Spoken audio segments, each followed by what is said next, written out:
Gunpei Yokoi, sometimes translated to Gunpei Yokoi, graduated with a degree in electronics from Doshisha University. It was in 1965 that he was first hired by Nintendo as a maintenance worker for the Hanafuda assembly line machine. A year later, in 1966, Hiroshi Yamauchi was visiting one of the factories that Yokoi was working at, and that's when he noticed something that Yokoi was playing with. It was an extending arm prototype toy that Yokoi himself had designed and invented. It was at this point that Yamauchi called Yokoi into his office. Now, Yokoi thought he was getting fired, so you can imagine his surprise when Yamauchi admitted that he wanted to market the extending arm toy that he had made. And the rest, as they say, is history.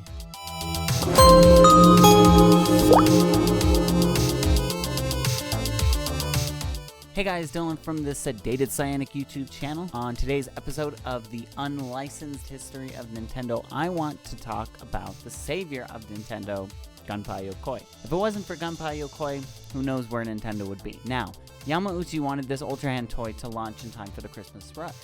Production of Hanafuda had to stop to increase rush on the Ultra Hand. Lucky for both Yamauchi and Yokoi that the toy turned into an overnight success. Yokoi was quickly promoted and asked to invent more toys that the company could sell. A Rubik's Cube-like toy called the 10 Billion Barrel was created. The second installment of the Ultra series saw the invention of the Ultra Machine, a miniature baseball throwing machine. Both of these items are collectible items in Animal Crossing New Leaf. One of the last toys Yokoi invented came in 1969 when he created the Nintendo Love Tester. The concept was simple. Each person holds one of the spherical metal sensors in one hand and holds their partner hand with their other hand.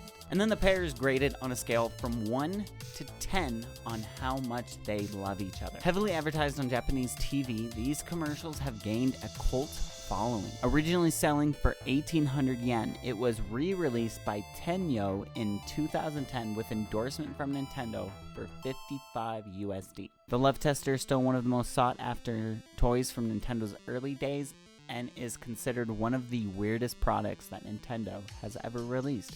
Interesting enough, it is also a collectible item within Animal Crossing New Leaf.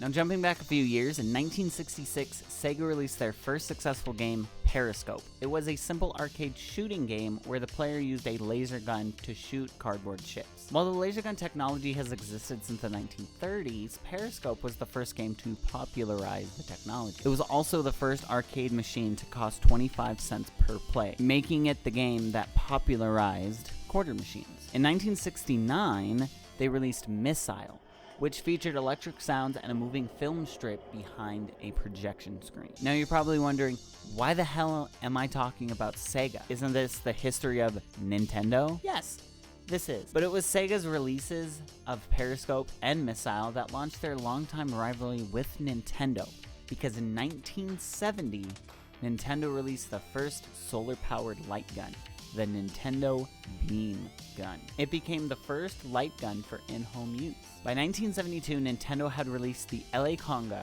which paved the way for Taiko games, as the LA Conga was the first ever programmable drum machine. Suddenly, Nintendo was slowly leaving the toy market and transitioning into video games. Now we're going to go back again because in August of 1966, Ralph H. Bayer of Sanders Associates, a defense contractor in New Hampshire, thought of the idea of having an in-home video game console. Him and a small team put together several prototypes. The seventh one, codenamed Brown Box, was pitched to several manufacturers. And in 1971, one manufacturer agreed to mass produce the product. And then by September of 1972, the Magnavox Odyssey, the world's first in-home video game console, was born. The Odyssey was released alongside a light gun shooter game developed in partnership with Nintendo. Nintendo established itself in the video game world and would never look back. On the next episode of the Unlicensed History of Nintendo, we will talk more about Gunpei Yokoi and how he would take the world by storm with the first ever handheld video game console,